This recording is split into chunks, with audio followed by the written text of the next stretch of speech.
আসসালামু আলাইকুম, hello everyone, সবাইকে আবার অসংখ্য ধন্যবাদ।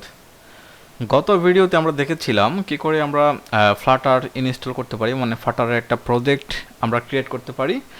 পাশাপাশি আমরা দেখেছিলাম কি করে আমরা একটা ডিভাইস ইনস্টল করতে পারি। ইলুমিনার থেকে আমরা কীভাবে একটা ডিভাইস ইনস্টল করতে পারি এবং ডিভাইসটাকে আমরা মোটামুটি রান করে দেখেছিলাম যে আমাদের ডিভাইসে কী কী জিনিস আছে, ডিভাইসে আমরা কী কী করতে পারি না করতে পারি, এই ডিটেলসগুলো আমরা গত ক্লাসে দেখেছিলাম।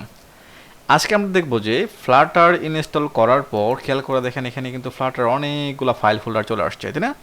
আমরা ফ্লাটার নিয়ে কাজ করতে গেলে আমাদেরকে বুঝতে হবে যে কোন ফাইল ফোল্ডারে কী কাজ, আমরা কোথায় কী কাজ করব, আমাদেরকে কিন্তু ডিটেল বুঝতে হবে। আমরা যদি ডিটেলটা বুঝতে না পারি তাহলে কিন্তু আমরা কোন ফোল্ডারে কাজ করব, কোন ফাইলে কাজ করব, কীভাবে কাজ করব, এইসব সম্পর্কে কিন্তু আমরা টোটালি কোনো কিছু বুঝবো না। সো আমাদেরকে প্রাথমিক অবস্থায় প্রথম দিক দিয়ে আমাদেরকে প্রত্যেকটা ফাইল ফোল্ডার সম্পর্কে ডিটেল জানা থাকতে হবে।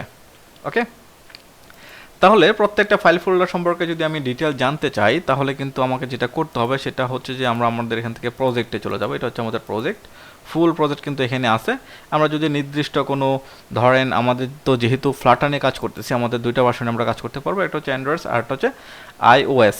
ওকে, মানে হচ্ছে যে আমি অ্যাপেলের জন্য আমি আমার সফটওয়্যারটা রেডি করতে পারবো, পাশাপাশি অ্যান্ড্রয়েডের জন্য আমরা আমাদের সফটওয়্যারটা রেডি করতে পারবো। এখন এখানে কি বিষয়গুলো আছে সেটা আমরা একটু দেখি। কেমন? এই যে ফাইল ফোল্ডারগুলো আছে, এই ফাইল ফোল্ডারগুলোর মধ্যে প্রথম আছে ডার্ট টুল, মানে ডার্ট নিয়ে যারা কাজ করবে, ডার্ট নিয়ে যে কোডগুলো করবো আমরা, ডার্টের যে ভার্সন সংক্রান্ত যে বিষয়গুলো আছে সবগুলো কিন্তু ডার্ট টুলের মধ্যে থাকবে। এই ফাইল নিয়ে আমাদের কোনো কাজ করা দরকার না, এখানে কোনো কিছু করতে হবে না, হাতও দিতে হবে না, আমাদের এখানে কোনো টোটালি কাজ করতে হবে না। তাই আমরা কী করবো, এই ফাইলটাতে টোটালি আমরা এখানে হাত দিব না। তারপর হচ্ছে .ida, এটা নিয়ে কোনো চিন্তা করার বিষয় নাই, এখানেও কিন্তু আমাদের কোনো কাজ নাই। টোটালি আমরা যে প্রজেক্টটা রেডি করব ওই প্রজেক্টের ডিটেলসে আমরা কিন্তু এখানে কোনো হাত দিব না। মোটামুটি এই ফাইল ফোল্ডারগুলো ফ্লাটার নিজেই তৈরি করে নেই। ফ্লাটার যখন যখন আপডেট করার প্রয়োজন তখন সে নিজে নিজে আপডেট হয়ে নেই। প্লাস ফ্লাটারের যে কাজগুলো আমরা করব, প্রজেক্টগুলো রেডি করব, এই প্রজেক্ট সংক্রান্ত কোনো কিছু যদি প্রয়োজন পড়ে ফ্লাটার কিন্তু এগুলো নিজে নিজে এখানে তৈরি করে নেবে। সো যেহেতু ফ্লাটার নিজে নিজে এখানে এগুলো তৈরি করে নেয়, সো আমাদের এখানে কোনো কাজ নাই, টোটালি আমরা এখানে হাত দিব না। দেন খেয়াল করে দেখেন একটু নিচে আসলেই অ্যান্ড্রয়েড নামে একটা ফোল্ডার আছে। এই অ্যান্ড্রয়েড ফোল্ডার, এটার মধ্যে কিন্তু বিস্তারিত আরও অনেকগুলো ফোল্ডার আছে। এখন আমরা যখন main.dart এ কাজ করব, ডার্টে কাজ করলে কিন্তু আমরা কি করতে পারবো, দুইটা ওয়েতে কাজ করতে পারতেছি। দুইটা ওয়ে না, আমি একটা ওয়েতে কাজ করব, দুইটা ডিভাইসের জন্য কাজ হয়ে যাবে। সেটা হচ্ছে আমি যখন main.dart এ কাজ করতেছি, ডার্টে কোডগুলো করব, তখন কিন্তু অটোমেটিক্যালি আমার অ্যান্ড্রয়েডের জন্য কিন্তু আমার অ্যাপ্লিকেশনটা রেডি হয়ে যাবে, আর তারপর হচ্ছে যে iOS-এর জন্য আমাদের অ্যাপ্লিকেশনটা রেডি হয়ে যাবে। সো অ্যান্ড্রয়েডের জন্য রেডি হতে গিয়ে অ্যান্ড্রয়েডের যে স্ট্রাকচার, ফাইল ফোল্ডার, যাবতীয় হাবিজাবি যা আছে, যেটা অটোমেটিক্যালি ডেভেলপ হবে, আমরা যখন এখানে কাজ করব অটোমেটিক্যালি ডেভেলপ হবে, সেটা কিন্তু আলাদাভাবে শুধুমাত্র অ্যান্ড্রয়েড ফোল্ডারের ভিতরে গিয়ে জমা হবে। মানে হচ্ছে আমাদের যত ধরনের অ্যান্ড্রয়েড ফাইল ফোল্ডার স্ট্রাকচার জমা হবে সব কিছু কিন্তু আমাদের এইখানেই থাকবে। এটা হচ্ছে মানে আলাদাভাবে যখন আমরা অ্যাপ্লিকেশনটা আমরা মানে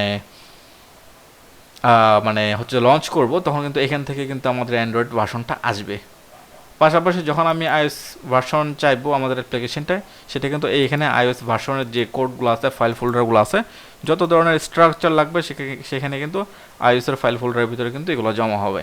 মানে হচ্ছে যে আমি main.dart-এ কাজ করে আমি আমার অ্যাপ্লিকেশনটাকে যত বিল্ড আপ করবো ততই কিন্তু অ্যান্ড্রয়েডের জন্য যা যা প্রয়োজন সে অ্যান্ড্রয়েডে জমা হবে, iOS-এর জন্য যা যা প্রয়োজন সে কিন্তু iOS-এর মধ্যে জমা হবে।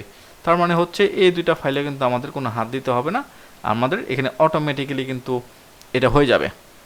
এখানে টোটালি আমাদের কোনো কাজ করতে হবে না। তবে একটু নিচে যখন আমরা আসি, লাইব্রেরি নামে একটা ফোল্ডার পাবো। পুরো ফ্লাটারের প্রজেক্ট এইটার ভিতরে আমরা কাজ করব, এই লাইব্রেরির ভিতরে। এই লাইব্রেরির ভিতরে গেলে এই main.dart নামে যে ফোল্ডারটা আছে, ফাইলটা আছে, সেটা হচ্ছে এই ফাইলটা।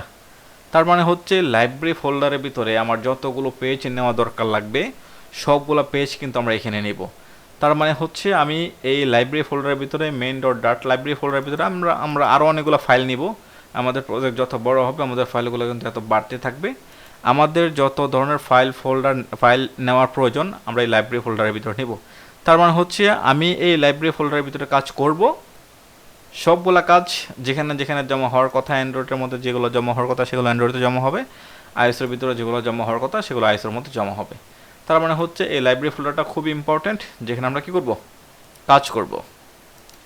এরপর একটু নিচে আসলে টেস্ট নামে একটা ফোল্ডার আছে, টেস্ট, খেয়াল করে দেখেন টেস্ট নামে, এটা হচ্ছে ডার্ট, মানে এই টেস্ট ফোল্ডারের ভিতরে আমাদের যত ধরনের ডার্ট কোড থাকে সবগুলো ডার্ট কোড কিন্তু এখানে থাকে। এটা আমাদের কোনো কিছু করার দরকার নেই, এটা নিয়ে আমাদের কোনো কনসার্ন হওয়ার কোনো প্রয়োজন নেই। এটা যেভাবে আছে ঠিক সেম সেভাবে থাকুক, এখানে আমাদের হাতও দেওয়া লাগবে না।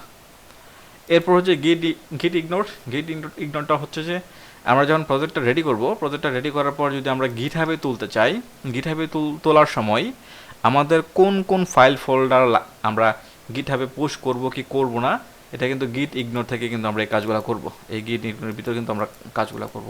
আমি কোন জিনিসটাকে নিতে যাচ্ছি, ক্লাস লক পাইস সুইফট, কোন কোন জিনিসটাকে আমরা নিতে যাচ্ছি, নিব কি নিব না, সেটা কিন্তু আমরা গিট ইগনোর থেকে করে দিতে পারবো।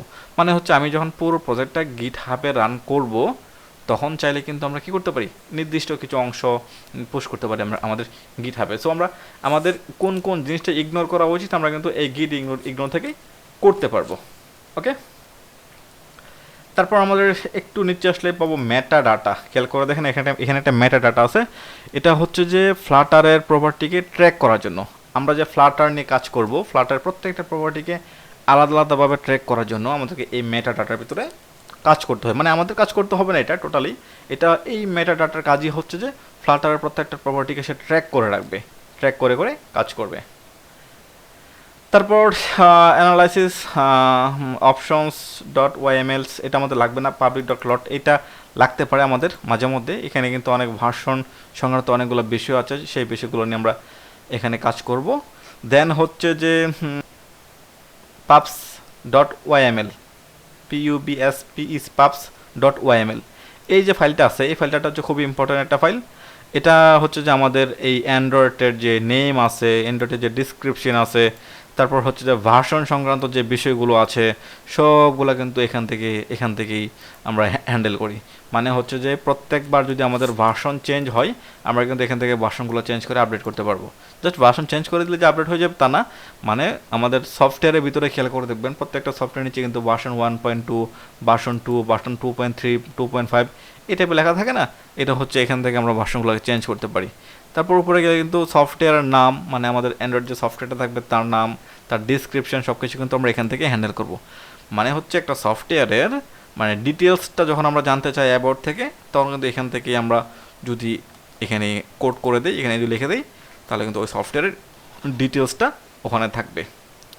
তারপর হচ্ছে রিডমি বাটন, রিডমি ফাইল যেটা আছে সেটা আমাদের কোনো প্রয়োজন নেই। আমাদের রিডমি ফাইলের মধ্যে আমাদের যদি কোনো আনুষঙ্গিক বিষয় থাকে সেগুলো আমাদের এখানে থাকবে। ফ্লাটার নিউ প্রজেক্ট স্টার্ট কীভাবে স্টার্ট করতে পারি, এটা আমাদের কোনো কাজ নাই। থিমজন ডট আইএমএল, এই ফাইলটা আমাদের কোনো কাজে লাগবে না।